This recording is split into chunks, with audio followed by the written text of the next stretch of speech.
Show me a good movie. There are no good movies. Every movie sucks unless it starts good, but then that makes the ending suck even more. Well, then show me a sucky movie and stop it halfway through.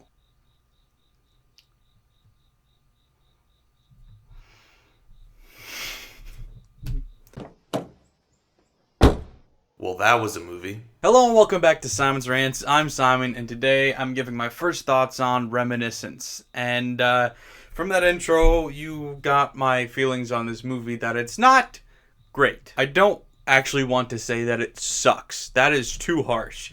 I'm kind of just playing into the quote from this movie about sad and happy endings. And a lot of people have talked about this movie already, saying that, well, it starts good, but then, man, that ending's awful. And I disagree. I loved the first half hour, and I loved the last half hour of this movie.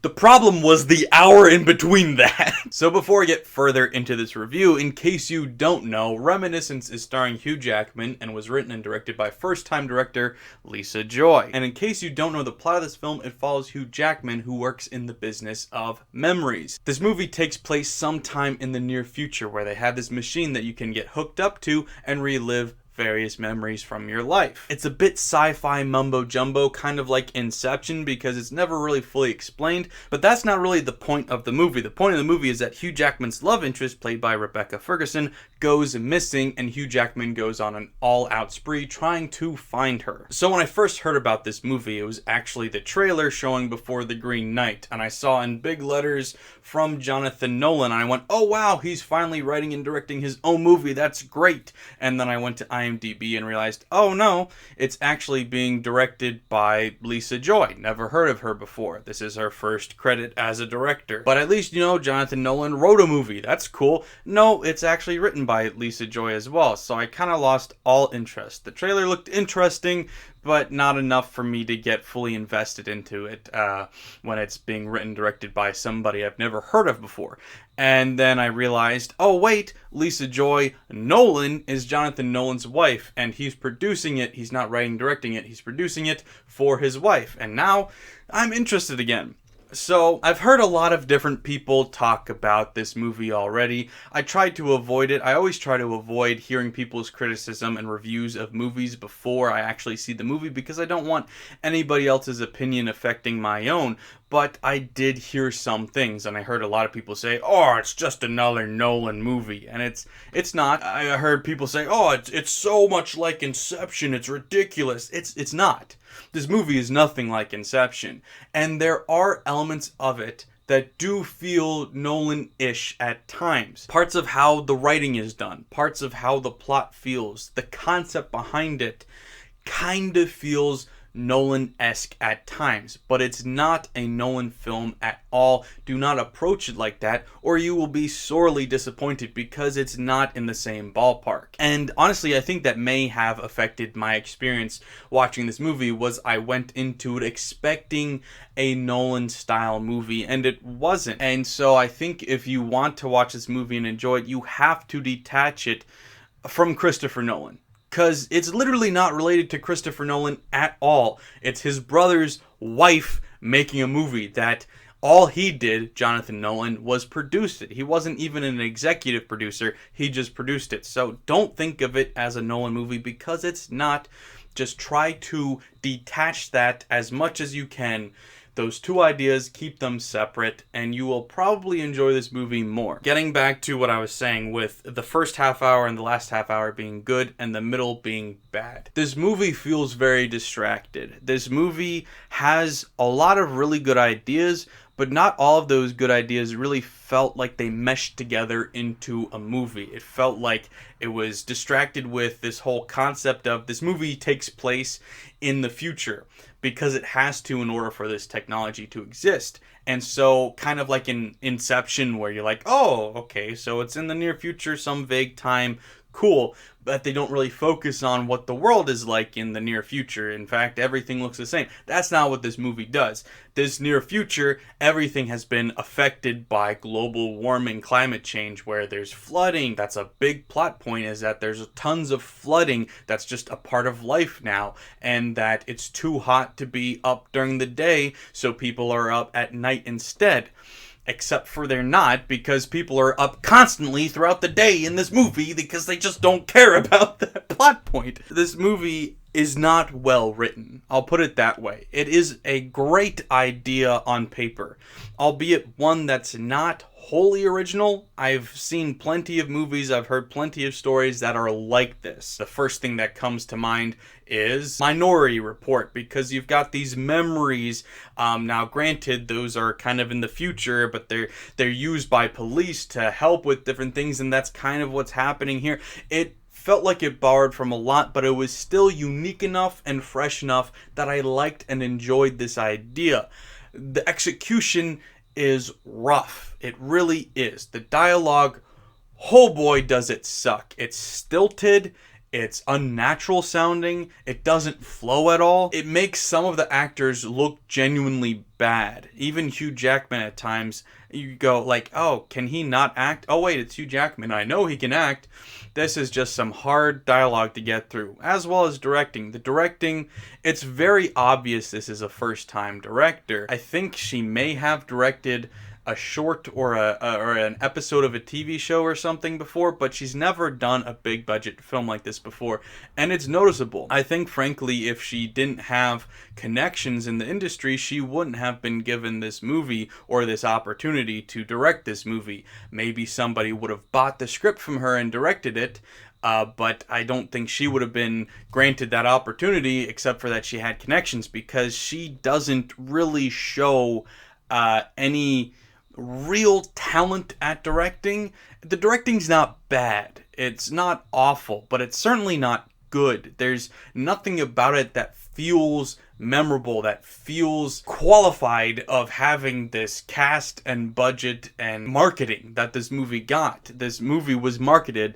almost like it was Chris Nolan himself making it. People were excited about it because of people that were loosely attached to it. Now, a big part of why this matters, the writing matters, is because that's exactly why the hour in the middle of this movie, it sucks, frankly. The movie as a whole doesn't suck, but that hour does, because it drags out so long and so boring. It really is boring in the middle of this movie, where it's like, I kind of lost track of why we cared about what was happening, and it seemed like the movie kind of did too. And it's just like, things are happening, people are dying and fighting, and people are going full Rambo. Like, you've got this scene where some random character that we didn't know had this ability before is now killing an entire room of gangsters.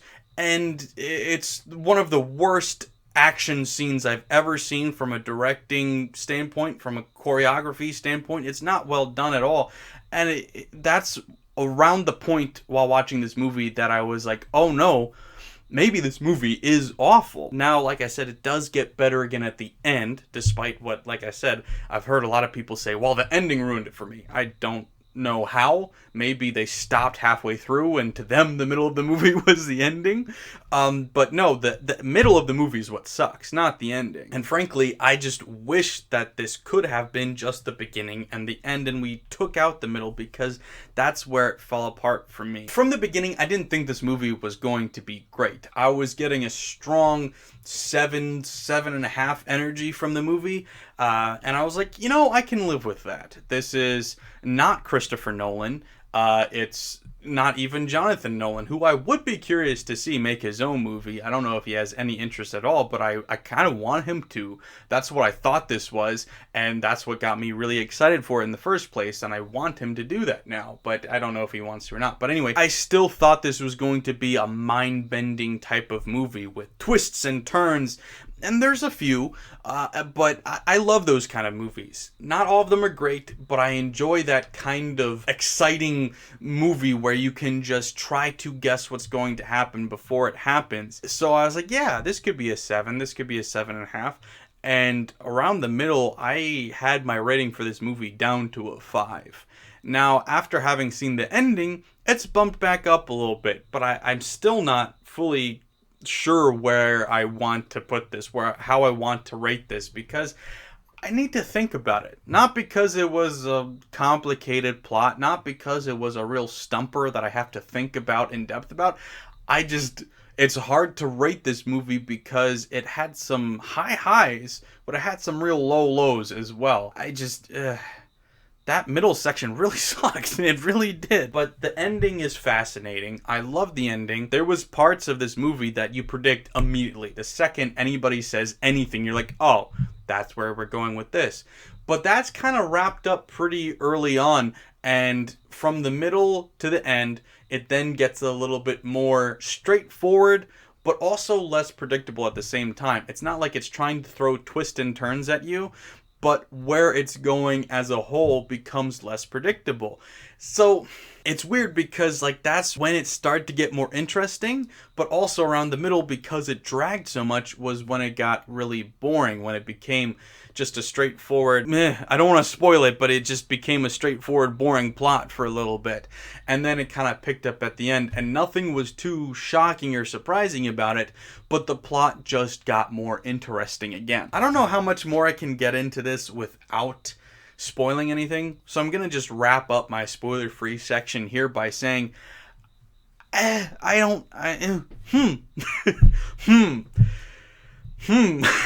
what I said the second the movie ended, was just, It's something. It's not great, it's not awful, but it may intrigue you. If you were intrigued by the trailer, you know what? Go ahead, see it, make of it what you will. This isn't going to be a massively popular movie by any stretch. It's already down to a 46% on Metacritic, and I understand why. I think that's harsh, but I get it. This movie, to me, is going to be a cult classic, where there's going to be a small group of people obsessed with it, and everybody else is going to be completely indifferent to it, and forget about it. And I'm somewhere in the middle where I'm obsessed with the idea of it, but the execution was so forgettable that I struggle with the movie as a whole. So that's where I'm going to leave it spoiler free. If you want to stick around for spoilers, feel free. But if not, please remember to like, share, and subscribe if you're new here. Thanks for watching, guys. Bye. So spoilers. I did like the ending because, in case you haven't seen it, the basic plot of this movie is, so Hugh Jackman falls in love with this woman at first sight for whatever reason. I guess it was kind of a ploy by her because she is a con woman and she wanted to steal memories from him. He has a memory bank of every person that's ever been in there. I guess in case they come back, they can easily access the memories again and play them again. And one of the people that visited his store before was someone who had an affair with essentially Donald Trump of this universe, some evil rich billionaire guy. By the way, this movie goes really stereotypically into the whole rich people evil thing, and it's tired and boring, but whatever. Everything this movie does as far as commentary is really lame and just really tired. It barely even makes a valid attempt at these things. It's like trying to say oh, well, we ruin the world. Oh, well, rich people ruin everything. Oh, well, and it's like, okay, everybody's said this a million times. If you're going to say it, have a point, say something interesting, or have an interesting way to say it. They don't. Anyway, this lady had an affair with Donald Trump. I don't remember the character's name, but whatever. And had a son. And so they want to kill her, kill the son, erase the memories. So this Rebecca Ferguson character is a con woman that's been hired or persuaded or whatever to go to Hugh Jackman and steal these memories so she can destroy them. The problem is she needs to get into the safe, and the safe has a musical tune for a code, so she needs to find out what it is. So anyway, she spends a few months trying to get it out of him by, flirting with him, and they get into a relationship. Eventually she gets the code from him, steals the memories, and disappears. Nobody knows where she is. And then it turns out that she actually dies. So Hugh Jackman is searching for her this whole movie, and then she's actually dead, you find out, which is sort of a twist. It's not a huge twist. You kind of expect it by the time it happens, but it is a bold choice that I respected. And that's when this movie got good again, was this whole part of him finding out what actually happened to her, because he ends up tracking all the way back down to this other corrupt cop who's now kind of just a mercenary for hire or whatever. He worked with this con woman, Rebecca Ferguson, and so he's accessing his memories to find out what happened to her, finds out that she died because he was trying to control her, and she actually did genuinely fall in love with Hugh Jackman, which I know, shocker, that's a big twist. Like I said, it's just very typical. But anyway, she doesn't want to be part of this evil plan, so she ends up killing herself. Once again, like I said, bold choice, but I respect it. So then Hugh Jackman, now that he has all of his evidence, he records it and gives it to the police. And because even though he broke several laws, because he helped them solve this case to get actually not Donald Trump, but Baron Trump is behind this whole thing, which interestingly, they call the rich people barons in this. And I'm like, that has to be a reference, right? Or am I crazy? I don't know. They get him arrested because he's the one that actually set up this whole thing, because Donald Trump is actually dying. And so Baron Trump wants to make sure that he is the sole heir to the inheritance. So he's getting rid of the bastard child and the other woman. Unfortunately for him, the other woman does die, but the bastard child lives because of Rebecca Ferguson. She saves him. And so then he, because of the evidence that Hugh Jackman provides, is now going to get nothing and go to jail. In theory, we don't see that happen, but that's what Hugh Jackman says is going to happen, so I guess we take his word for it.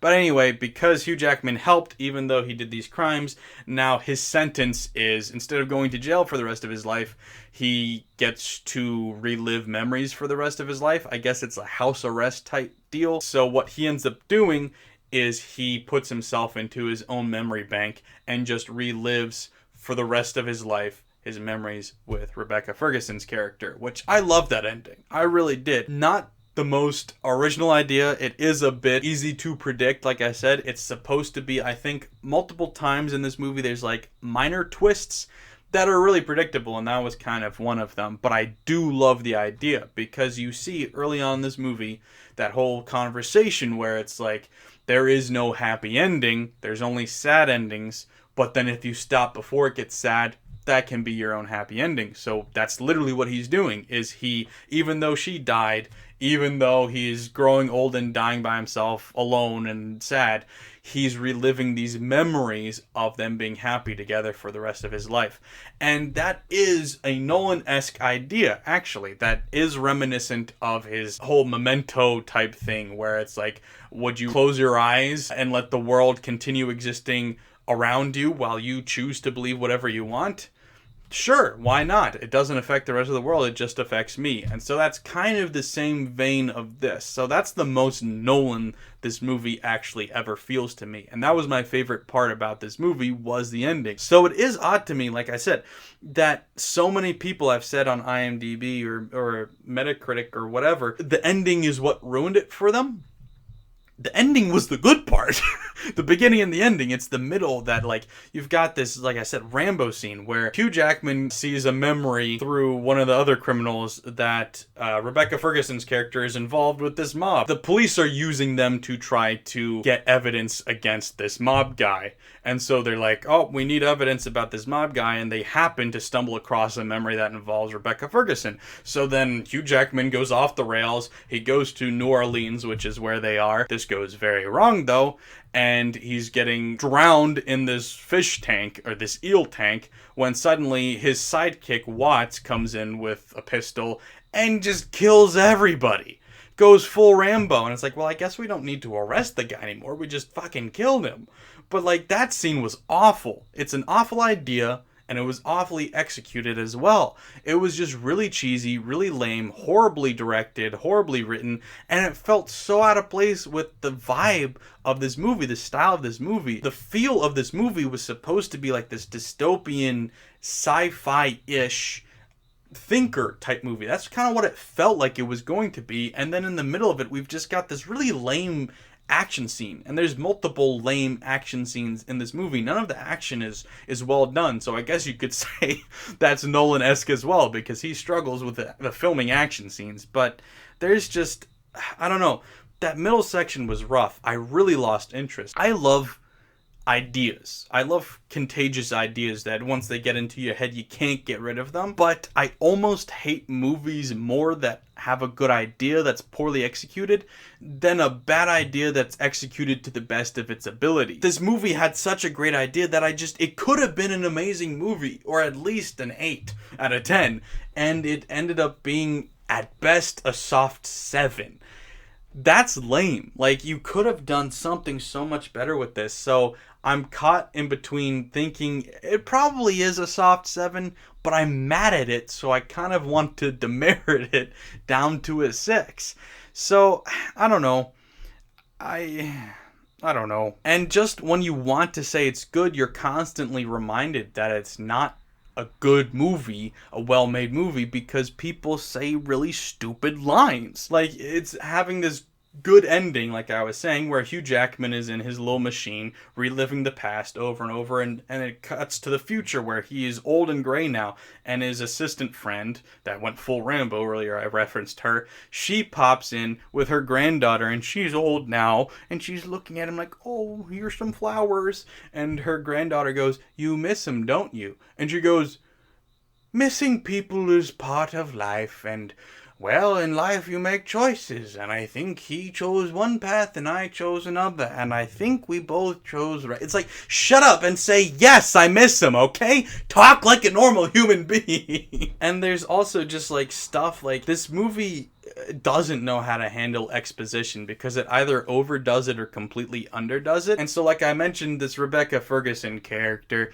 she stole the memories of this other lady. And then at one point, Hugh Jackman's just like, oh, we've got the memories, and even though she stole them, we have copies, so we're playing them. It's like, huh? That's as much as you're gonna explain it? He just like turns to the cameras like, oh, she stole them, but we got more memories. Like, why address it at all if that's as much as you're going to address it? I guess my other biggest issue with this movie is, so the whole plot is centered around finding Rebecca Ferguson. We really care because Hugh Jackman really cares. And so the first section of this movie is meeting her and getting to know her and stuff. But then we cut ahead because that all was actually a memory. Because Hugh Jackman is a little bit crazy, and after she disappeared, he's just been reliving his memories of meeting her and knowing her and all that stuff over and over, which, by the way, is one of those twists that I mentioned that was really predictable, because from the second it says, like, oh, it's memories, you're like, oh, so this whole movie's gonna be a memory? I actually thought a lot more of this movie was going to be memories than it ended up being. But anyway, you could tell right away that everything was a memory. You barely get to know her in that half-hour section or whatever it is, because you're seeing them meet, you're seeing a montage of them, you know, get to know each other vaguely, say a couple of cute things here and there, have sex once, which, by the way, not Nolan at all. Nolan hates sex scenes, so this is obviously not Chris. You barely get to know her, though, which is why that whole hour that I mentioned in that middle, where Hugh Jackman's just going after her full tilt for that hour, just trying to find her, and he's like chasing people and tracking people down, and then you've got that Rambo scene like I talked about, and it's not sci-fi-y, it's not this in-depth, cool thinker, mind-bending movie, it's just him doing things, chasing down a woman that we barely got to know through the flashbacks at the beginning. It's rough, and that's just, like I said, it's like there's a lot of good ideas, but the people making it were making tons of rookie mistakes. This movie is, in essence, one big rookie mistake. It's a shame, because I wish somebody more skilled and more veteran writer and director had helped make this. Like if Christopher Nolan had stepped in and said, hey, here, how about we change a couple of things? And here, why don't we direct this moment like this instead? I wish he had kind of just been executive producer on this or something and helped it be what it could have been, because overall, it's not a bad movie, but it could have been so much better than what it was. I know I already said it. I don't know what to rate it. I don't. Because I love that beginning and I love that ending. But man, so many flaws. So many flaws in this movie. There's awful dialogue, bad pacing, confused and distracted storytelling, mediocre directing, but then a hell of a really good idea that I just wish was just polished a bit more. It's very rare that you see a movie that is both so good and so bad at the same time. Yeah, do not expect a Christopher Nolan movie when you go see this or watch it on HBO Max. It is not that quality. You may be entertained, but don't expect an art piece, because it's not. So that's what you think. What do you guys think, though? If you've seen it, let me know in the comments below. And of course, don't forget to like, share. If you're new here, subscribe. Thanks for watching, guys.